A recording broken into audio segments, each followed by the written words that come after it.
acknowledge the traditional owners of the land on which we live and work. We pay our respects to the elders past and present. Throughout time, Brisbane, the land by the river, has been a path of transport for all people. A place of connection. A place of many tracks. The ancestors and elders travelled this terrain long ago, following tracks that we follow today. We recognise their connection to this country, The waterways and community. as we build this path through country. while we tunnel deep beneath our river, laying tracks for greater connection. Creating new places for the future. we acknowledge the rich traditions and the stories of the past. At the many places we are working to bring this project to life. Across Brisbane, The Gold Coast and Greater Southeast Queensland. With an open heart In mind, we hope to learn from the traditions, stories, customs, and practices of Australia's First Nations people. Together, As we build this track For the future.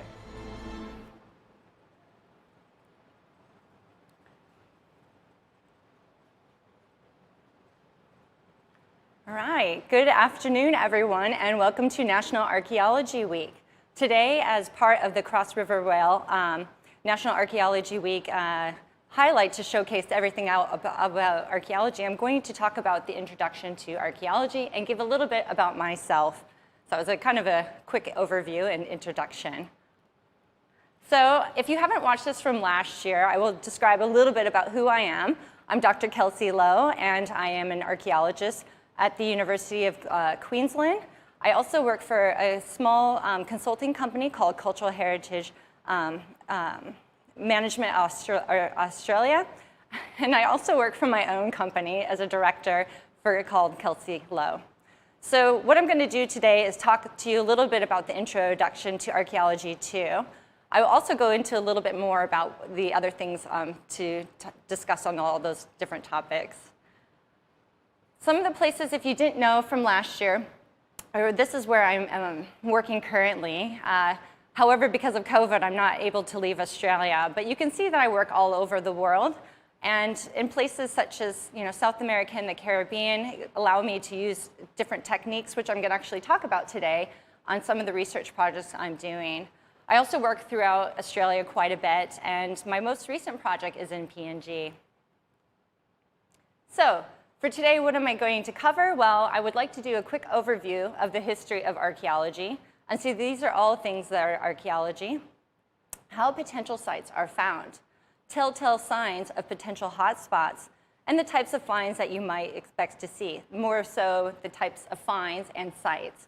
And this is kind of coming from what I discussed last year, but giving more in-depth into these different areas.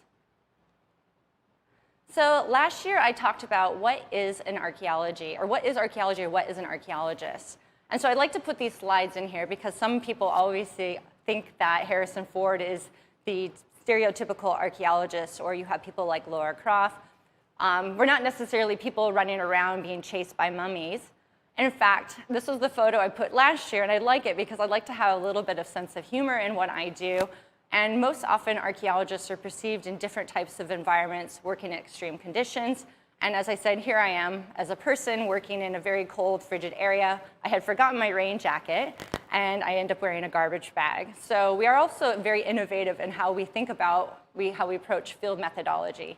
And a big focus of what I'm going to talk about today is going to be field methods in archaeology. So again, just to recap from last year, what is archaeology? It's that Greek word and study of meaning. What is the study of something that is ancient? And how we define things that are ancient can be very different throughout different parts of the world. Some things can be as far as maybe 500 to 100 years old, or they could be just as old as 65 to quite 100,000 more years beyond that.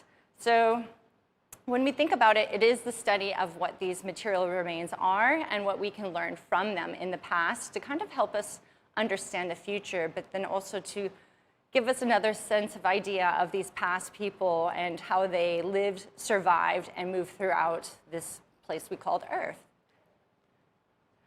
So when I'm thinking about the history of archaeology, I need to think about different things, and I want to go a little bit deeper into what I discussed last year. So last year I talked about how archaeology started. It was part of what we think in terms of people who were going out and collecting material remains from sites such as Egypt or a lot of stuff in the Middle East, looking at large shiny objects. I always use that as a way to describe it. But that's really what some of the first archaeology was starting to do. It was people who were going out looking for really large tombs or things that they thought were really elaborate and making sense of what the past was by doing that. However, we see a shift into the 20th century where we start to see archaeology being used more for, I guess, in terms of heritage management, but also when we have development, things are starting to change. The schools are now initiating more programs towards archaeology. And what I've shown you is this major development in archaeology is the development of the field methods, which I showed you this Colin Renfrew and Paul Bond's book. For any archaeologists in the audience, they will be very familiar with this. This is the holy grail of archaeology. So part of the 20th century also deals with the expansion out of the Near East and the Mediterranean and Europe and into places like North America and Southeast Asia. So we're seeing archaeology now not just focused on Europe per se, but now moving into more of a global thing. And the thing about what we see in this time period is this discipline of incorporation of sciences, which is what I want to focus on today's talk. We have things like the field methods and field mapping have been something that's been very important into what we're doing. So looking at how we do surveys, excavation, and prospection. So these are all things that are really relevant and important to archaeology because what we are doing essentially is taking a piece of information of the site, and once we remove something from that site, it starts to be destroyed. So we need to have a nice set of methods and scientific protocols on how we're going to record that information, how we're going to then take that and understand the past, but also preserve part of it for the future, if that makes any sense. Going more deeper into all things archaeology, one of the things we also focus on in the 20th century more so is the classification and analysis of archaeology. So how do we classify these different site types based on the things that we're finding? What type of analyses are we doing? Are we doing just more than artifact identification, or are we doing an incorporation of other things? And this is what we start to see. We see this change in the science, and our discipline starts to grow. It becomes more associated with the biology and zoo archaeology. We have geology as well as in there, and different types of hard science. But we also have things like dating, which is very, very important because we need to understand when the sites were first initiated, when people lived there, and then what times did they no longer occupy that site. So it's really important to think about all these holistic things in terms of archaeology in general. And the last bit of information that we really want to focus on is conservation. When we have all of this information from sites, what are we going to do with them after? Do we put them into museums and they get stored in a database? Or are they going to be brought back to a community? How are we going to conserve that past? And so I threw two books on here that are also part of the beginnings of archaeology. We have the History of Archaeological Thought by Bruce Trigger, which is talking about the theory of why we do what we are doing. And these all came out of that 20th century. And then we have Field Methods in Archaeology by Hester, Schaefer, and Vetter. So these are things that really are some of the caps for pioneering archaeology and field methodology, which is what this focus of talk is going to be today. All right, so now I'm going to move into how potential sites are found. So this is the preliminary fieldwork we're thinking about when we go to a site. And this is the whole idea of fieldwork is to create a system that allows us to record the sites accurately and how we're going to map them.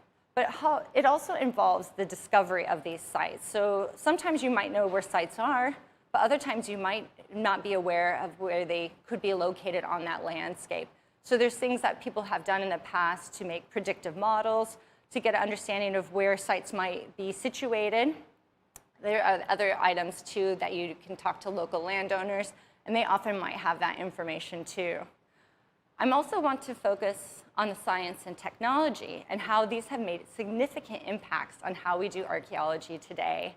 And a world full of technology, which we're seeing today with this talk, you can just see how much it's really changed in the last 20 years. And I just say this simply, that I was on a panel discussion a couple weeks ago with my students. I had told them about this as well, is that on the panel discussion, the person that was guiding it asked me the first time I used a laptop in the field, and I had to say, well, that was 2002. And I think, wow, that really starts to date me, because there was a time when we didn't have laptop computers or anything that we could use to record these sites accurately, and here we are, 20 years later, and we have things like our phones that can do almost everything for us. So that just shows how much technology has improved and been a part of what we do as researchers and also as heritage specialists. I'm also going to focus on, with this preliminary field work, is that we're going to think about more than just excavation. Some of the work that we can do with technology gives us a way to assess these sites a lot more in depth. And that's really, really important for thinking about how we find these sites overall and what we do once we find them. And then, as I said, technology is that essential tool. We really can't live in today's world without it. I find it very hard and difficult, and I'm not sure if we lose it, what would happen, but it just goes to show the importance it is in what we do. Okay. So one thing that we have learned about archaeologists, or what I would like to show or share with you today, is that not only are we archaeologists looking and trying to understand the past, but there's also a set of processes and things that we need to be able to convey to others in order to do what we are doing. And so one of the things that I do as a heritage specialist, but also as a researcher, is to work on those processes to identify a site and to map it, to protect it, and then to preserve it as much as possible. Because a lot of these sites are in situ, and you want to think of the best way to do whatever it is on that management protocol to record it. The other thing is that we need to ensure that compliance with the regulatory steps that are involved if these sites are going to be destroyed. So oftentimes there are sites that we might not be able to protect. So what kind of measures are we going to do to ensure that? And then standard procedures, they include the investigation of a site or area. In almost all archaeology today, especially here in Australia, where we have sites that are defined as cultural landscapes, we can't just go to one area and say, well, this is all we have. We need to find the tools and technology to help us understand those spatial landscapes a lot more than just walking up to it with a GPS. So these are the things that we need to think about as heritage specialists and archaeologists. All right, so I put this diagram in here because I always think it's a nice one to show what are the things that are involved in a simple field investigation. And sometimes I modify this to put landscape, but these are the things that we are using today in technology to help us find these sites. Well, we have the standard pedestrian survey, which I'll cover, but we have instruments such as laser scanning, remote sensing equipment such as drones that will take images of the Earth and then give that data back to us. We have photography.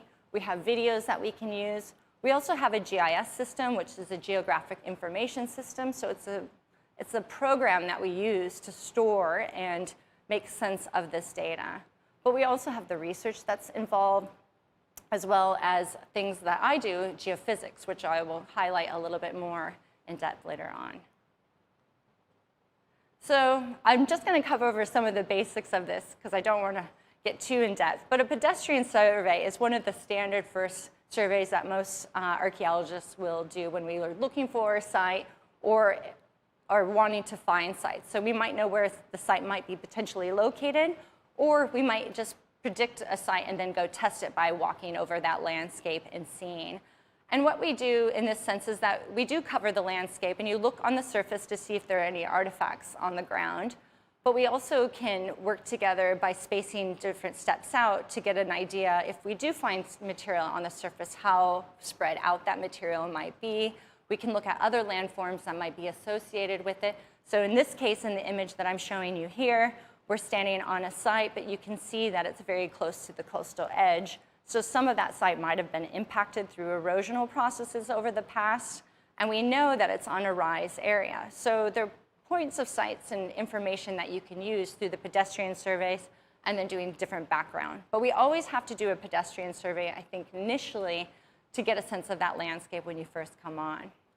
And that's been standards forever. And you don't really need so much technology, maybe a GPS unit at most, but it gives you an idea. One of the other things that we can do for finding sites, but also managing them, are site mapping. And this is where technology has really have moved forward. And the images I have here, we've got someone on a boat. So when I was doing work post-Katrina, this was in 2005 in the United States, a lot of the sites that we had to assess and access were on the coastal bayous of the Mississippi, well, or near the coastal Mississippi and Louisiana borders and boundaries, areas that had been impacted by Hurricane Katrina. So one of the best things to do was to have a Trimble GPS system that we could put onto our backpacks and drive around on the boat to find out where we were going and to look at those sites that were initially impacted. So it just shows one level of the site mapping. In the middle, that's just a standard total station. I'm doing some work recording levels on a Middle Bronze Age site in Cyprus. And so this helps us give that more accurate measurement on site when you're doing excavations. And I'll talk maybe a little about that further when we talk about the excavations. But it's something that we could do to get that control. It gives us elevation. It can also give us spatial information that we can put together into a map. And the last image is an RTK. It's a real-time kinetic device that has really revolutionized GPS systems because you can get very fine accuracy in a quick way. And I'm using my phone, just to take the measurements, and I can, email me that data just on spot, which is really something to say before 20 years ago when you had all the cords hanging into different computers and trying to download data. It's as simple as an email today. And we're working on a site in Mythica country and mapping some earth ovens and heat retainers. So these are the different ways and different scales of mapping. When you think about a landscape and you walk out to it, as an archaeologist, you have to think about how I can best maximize my time and the resources, and how best can I record the material that I'm seeing on the surface, but then elsewhere. So site mapping is crucial to archaeology. All right, so recording spatial locations. One of the other things about this is the remote sensing data, which I have shown here on the image. And so again, the two different ways that we can do this today is the GPS systems. Probably most of you are familiar with GPS. If you haven't, you can even do it on your phone. It's as simple as just opening up a little app and it will tell you where you are. If you use Google Earth, you are very familiar with a GPS system because you have that tied to your phone. And the other one I talked about was that real-time kinetic device. So these are now standard practices for investigating sites. And again, the importance for using them is not only for finding these sites, but it's also for recording those spatial locations that you see when you get to that site in general. When you come to an area, you want to think about how big that site is, what's the density of material on that surface, how close are you to water bodies, and what kind of topographical, and this is, elevational features that you have, because does that affect where the material you're finding on the surface, does the displacement of it? Does it also give you some insight to when the people were living there and how they distributed themselves on that landscape? So there's a lot of different things when we think about, but this is part of that field methodology in archaeology. All right. I like to show this slide because I think this shows you the complicated nature of what spatial data can look like and how useful, though, it can be when you are trying to understand people's placement on the landscape, but also how water bodies can affect that placement. So when you look at these two images, the one that is going to be on your right, I think I have a laser. Oops, I won't put that to. Sorry, but the bigger image on there shows you the site called Parchment Place Mounds. It's a very large mound site, probably about 12 meters big, And in this image, it's very hard to see, but you can see the location. It's near a lot of what we call oxbow lakes, or these might be abandoned river channels. And the site is not on an active channel when it was occupied, and it might not have been necessarily on an active channel when people were living there. And I find it very unlikely, because if you look at the river system next to it, that's the Mississippi River. It floods annually, and the floods spread out quite a large distance. And the image that I have on would be your right, or maybe left. I'm sorry, I'm reading it backwards, so I apologize to you who are out in the audience. Is a more zoomed in version using a different type of satellite imagery that we have to show you the mound site itself. So you can see the location of Parchment and what it looks like differently compared to those river channels.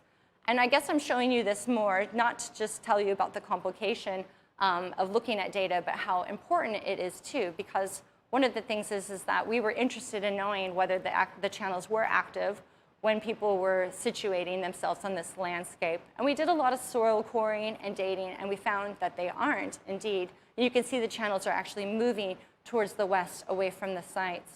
But these channels, where the sites are positioned, are on these really high topographic natural levees. And it was really important for these people to be in a place that was well drained and not close to water bodies, so they didn't have to endure annual flooding year round.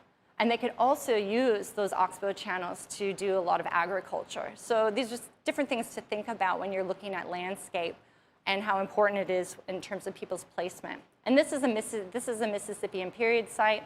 It's probably about 1,000 to 1,500 years old, and it's located just south of Memphis, probably about I would say southwest, 60 Ks or so maybe 100 Ks. The other thing I wanted to talk about for finding sites, which is really, really important, and especially when you're trying to understand sites and how they change over time, is aerial photography or satellite imagery. And I like to show this image here. I think most of you probably are familiar with it. If not, if you're archaeologists, you would definitely know. If not, it's the famous Stonehenge. You can see in 1906 what the aerial photograph looks like.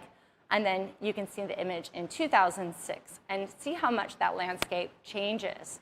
Now, I just gave a lecture to students, and I thought if you had to come out here and try to make an assessment of the site today looking at the 2006 image, well, you would know that you can see some circular features and there's a pathway going through there, but you wouldn't know all of the modifications that had occurred in the 1906. See how much that landscape has changed. And that all tells that story about that archaeological site. So this is something that we as archaeologists have to think about too, is that landscapes change over time. And we only have aerial photographs that go back as far as maybe the 20s and 30s. In this case, we have 1906, which is quite rare, but we won't see aerial photos beyond that.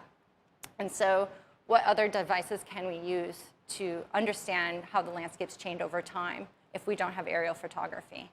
And then on the images, I've got the pigeon, because when people first started doing aerial photography and they didn't have a plane, they would often use birds with cameras attached to them.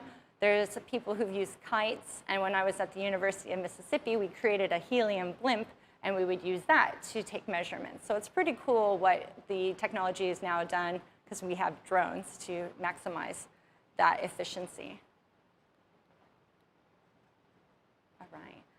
So now I'm going to move from things that we gather from far away. So I talked about the satellite imagery, and I talked about aerial photography. And now I want to kind of go more focused on what we can see on the surface, but below the surface. And this is really where my specialty comes in. And this is geophysical prospection, or what we'd like to call archaeological prospection. And what we get to do, and this is another way of finding sites, but it also helps us find material on that site and make sense of it. And we can do it in a very minimally invasive and efficient way. So the image down below with the two ladies, myself and my friend Laura, we are actually using a ground-penetrating radar instrument to look at some Amerindian sites in the Caribbean. And the other is just me pointing to an image, and this is what the output of the data looks like. So oftentimes you see, you'll see the imagery, but you don't often get to see the photos of people doing it live in action. And when I talk about geophysics, I should say is that It's defined as examination of the Earth's surface, looking at different physical properties. And that's really what we're doing, is taking an X-ray below that ground and seeing what's there. Because oftentimes, the archaeology on a lot of these sites is going to be buried. So we don't know what might be occurring there. And each site has a different time period. So you want to have an understanding of the material culture that you're working on. So if you're working on a Roman site, you might expect to see more rectilinear type of features. If you're working on a Native American site in the United States, you might see a little bit different features, circular features, and more heat retainers or hearths, as we would call it. And here in the Caribbean, we're looking at the density of shell deposits from the people that we're occupying. So it's a good understanding to know where you're working and what can be used there, but then also have an understanding of that geology for finding these sites. All right, so this is an image I'd like to show to give you a set of geophysical data. And this is taken from a site called Baker's Flat in South Australia. And it was Susan Arthur who was doing her PhD here. And we have a little paper that was out on this. But you can see that on the image, the gray image in A, in the inset, there's a lot of things going on. And we call these anomalies. And the instrument that we used was a magnetic gradiometer. So what it's doing is looking at those alterations in the magnetic field to see changes on below the surface. And those alterations are really prominent because there's material rich in iron.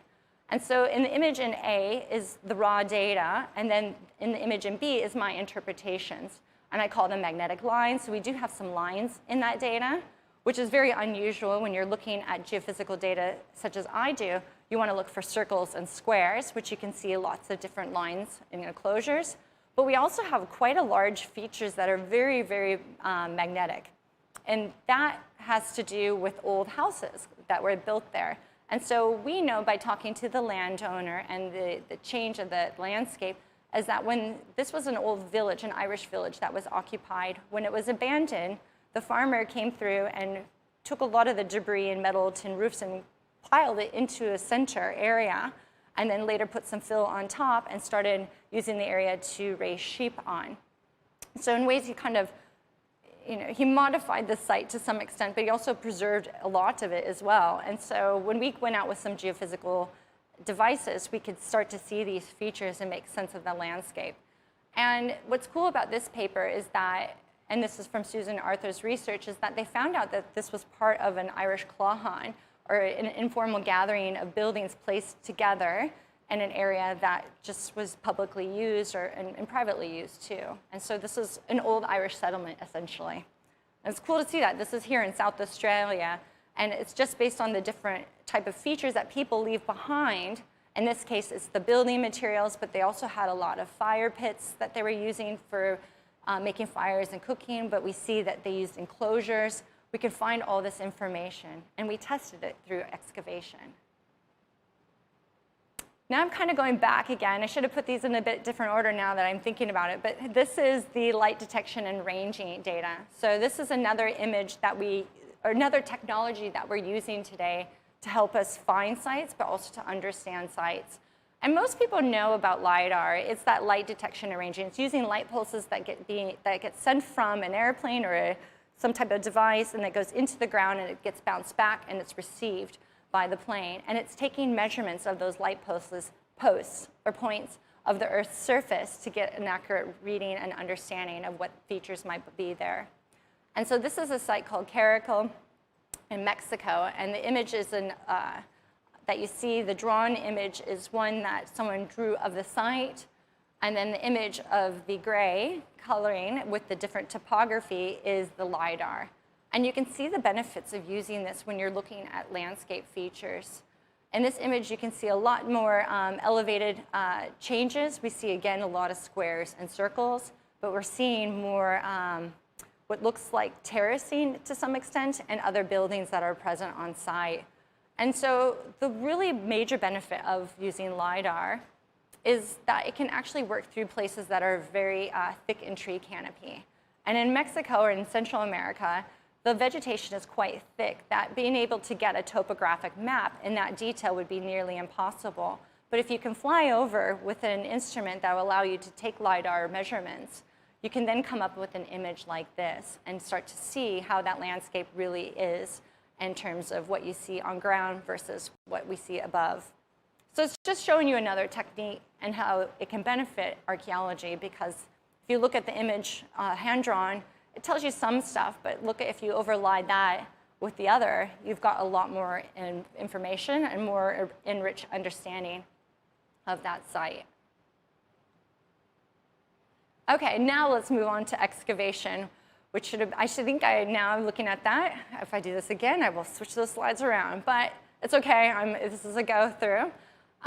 So when I talked about the geophysical data, one of the things that we can do and the benefits of using it in archaeology for finding sites, but also mapping sites, is that it provides us that tool to pinpoint and target our excavations.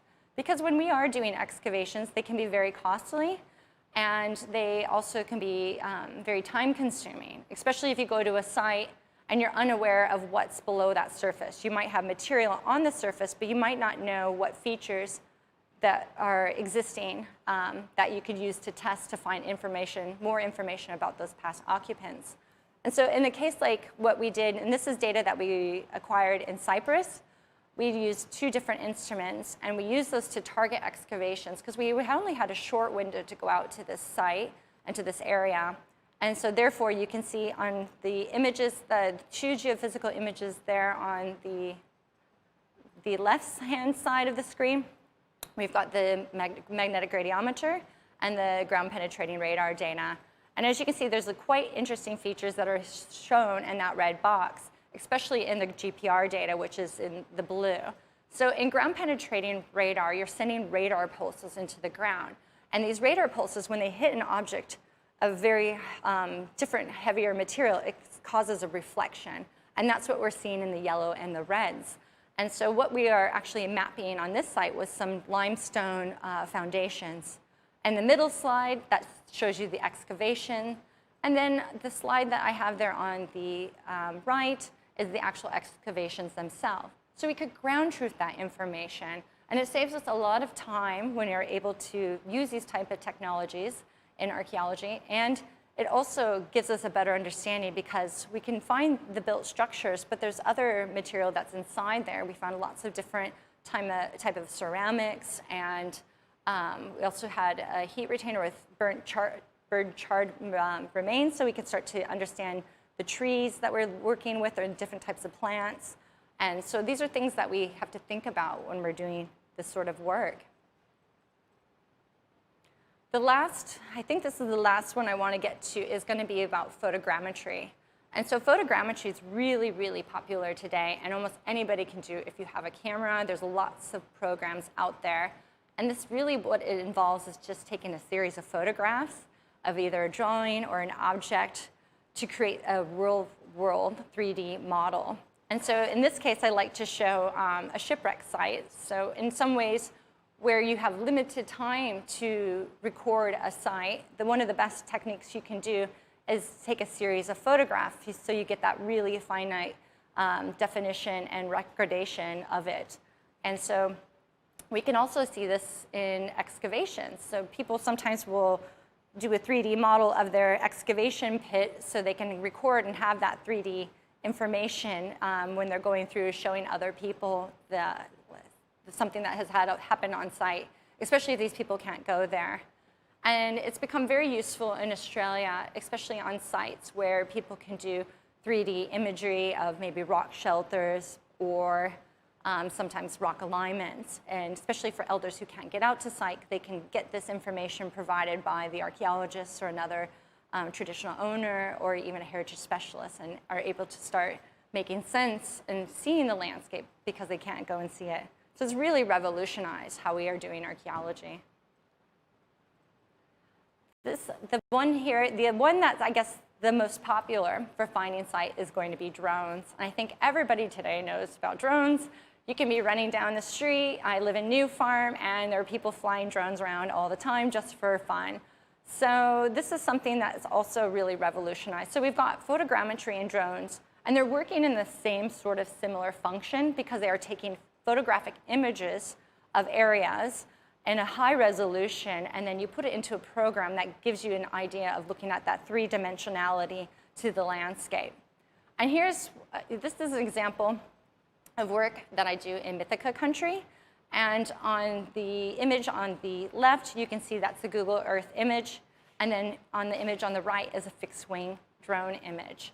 And look at that resolution that you have between the two sites. So there are a lot of features that you can see that are going around that little plateau.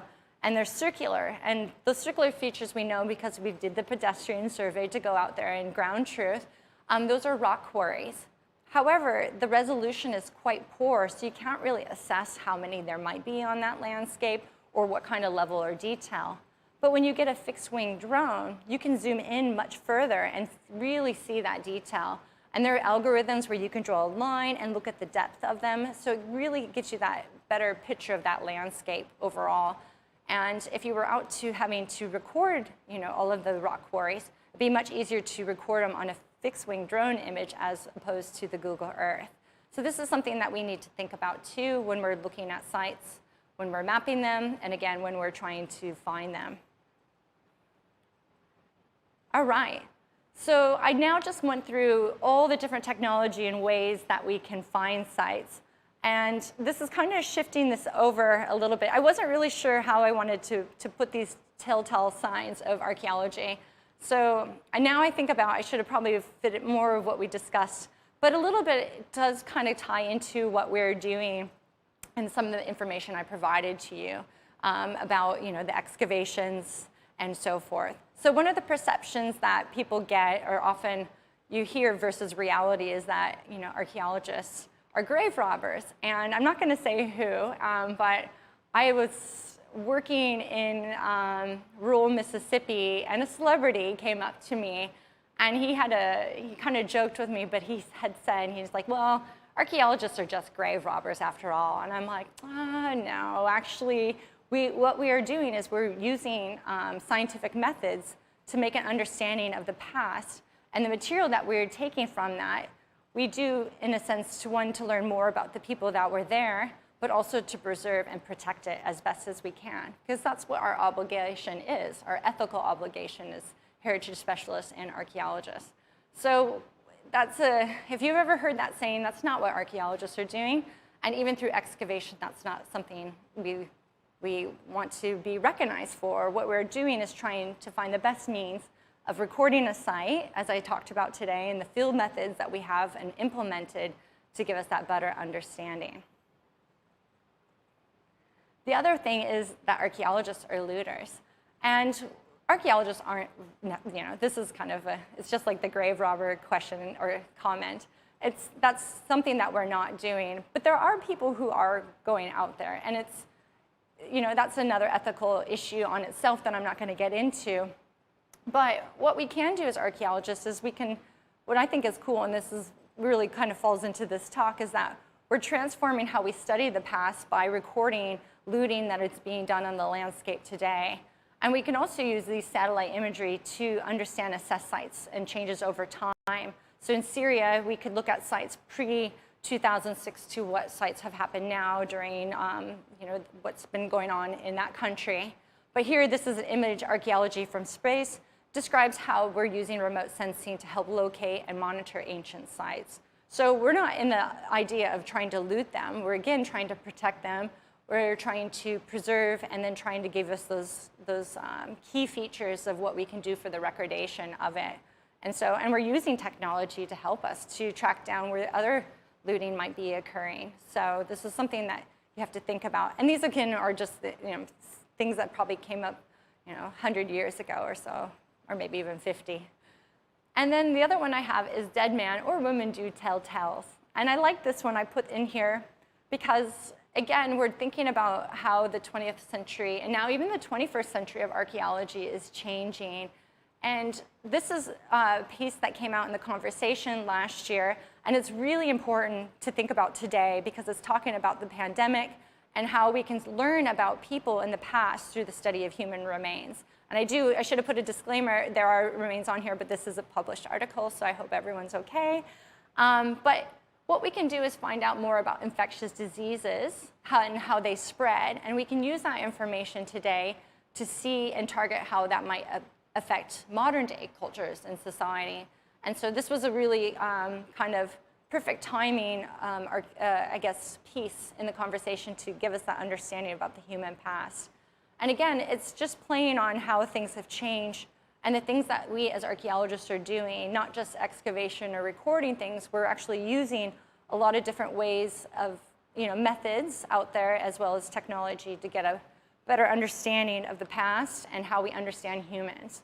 And so this is another one I wanted to show.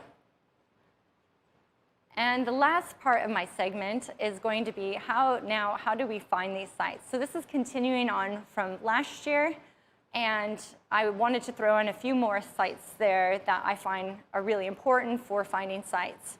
And the first sites I didn't talk about are shipwreck sites, and this is a shout out to my friend Toni Massey, who has provided me this because she's a maritime archaeologist. And these are images that she showed that you see right here in the Great Barrier Reef. So we're looking at copper alloys, the use of the conservation down at the bottom with an anchor where that's her, the person in the middle going through that. There's a drone image over there on the very bottom left showing you the actual shipwreck itself, and then a photogrammetry image of the SS Gothenburg.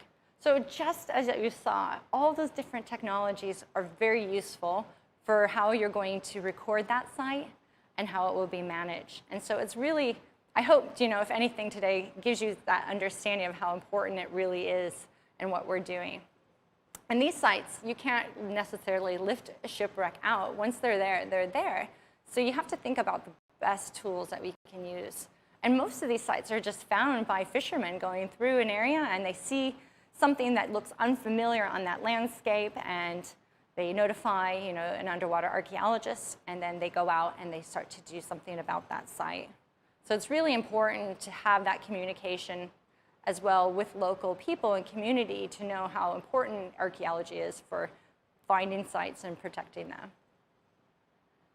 Historical sites. So this is perfect. This is going to be great because we have 2 historical archaeologists that will be doing further talk later on this week. These sites are abundant everywhere in the world. This is stuff I've showed you some images from the US. We have historical sites here in Australia. And then on the bottom right, that's a historical site in Myanmar. So it just shows you they're all over. And what's great about historical site is that there's a lot of material culture that's exists in that landscape that you can use. And because of writing, you can pinpoint and target in a more finite time period. In the middle, I'd like to show you that because one of the coolest things that I ever excavated was a brick-lined privy. And I always ask students if they know what a privy is, and most of them are like, is that a bathroom? And I said, yes, it is. And so this family was pretty well-to-do because they brick-lined it. And we can see in that image in the middle that we sectioned the privy out, and we went down on one side, and we can find lots of glass bottles. I found a horse head, which is a very unusual thing. Found chamber pots, so they're little pots that people use to relieve themselves at night and empty them. But the other thing we found was lots of whiskey bottles. Some of the stuff that you see, the artifacts in here, are from that site. And we found wine bottles, and then we found a bottle called Keely's Cure for Drunkenness. And I just laughed because you think, well, these people were really trying to hide the fact that they like to have a good time. So, and they needed to, obviously cure how bad they felt the next day. Because a privy is also a place where you might put things that you don't want people to find later on. So, needless to say, this is what we found it's called the Dantzler House in Biloxi, Mississippi. So, a beautiful, beautiful property. Now has a visitor center there, but we were there again for post-Katrina. And pretty interesting finds when you think about what you can get on a site. All right, so now I'm moving to Australian Indigenous sites. I think a lot of people would probably be familiar with this, but I'd like to throw it in here because these are the type of sites I've been working on in the 10 years that I've been here. And we see borer rings, we see scarred trees, we see grinding grooves, gunyahs. So a gunyah is actually a house, and it's more of a historic term used for it, but it's a house that Indigenous people would have lived in. And then we've got a rock quarry, which are quite abundant, especially in southwest Queensland, and stone arrangements. There's a lot more sites than what I'm showing you here. And last year, I did talk about shell middens, which include the indigenous sites. But these are just some of the sites I've been working on in the last couple of years, and I think they're very unique to this part of the world. We also have rock shelters and caves. These are sites I'm also working on. And these are important because they have this really good recordation of human occupation, because there's a lot of sediment that builds over time. And people went to these areas because they found them to, sometimes provide warmth. They were close, there were shelters, it's a nice, comfortable spot to probably camp in overnight. And so in Indonesia, they're mostly made out of limestone, but we've got abandoned iron formations that we see out in WA, Western Australia. And then we also have sandstone kind of rock shelters that we see all over the landscape here in the Great Dividing Range, but also up in the Northern Territory. So these are really important sites throughout the world, but also in Australia. And I just kind of pulling that off from the last slide showing you those indigenous sites. And the last area I'm just covering very briefly is World War II plane crash sites. And people think, what? This is archaeology?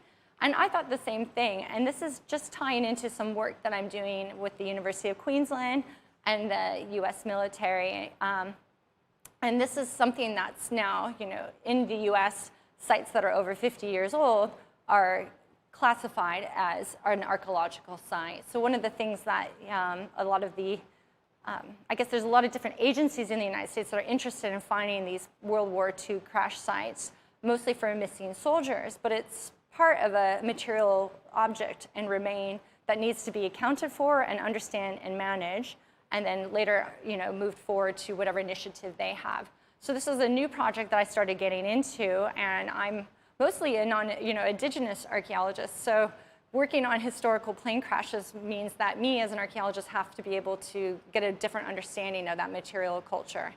And again, one of the best things that we need for looking at sites like this, because we might have a crash site that's 1 kilometer long.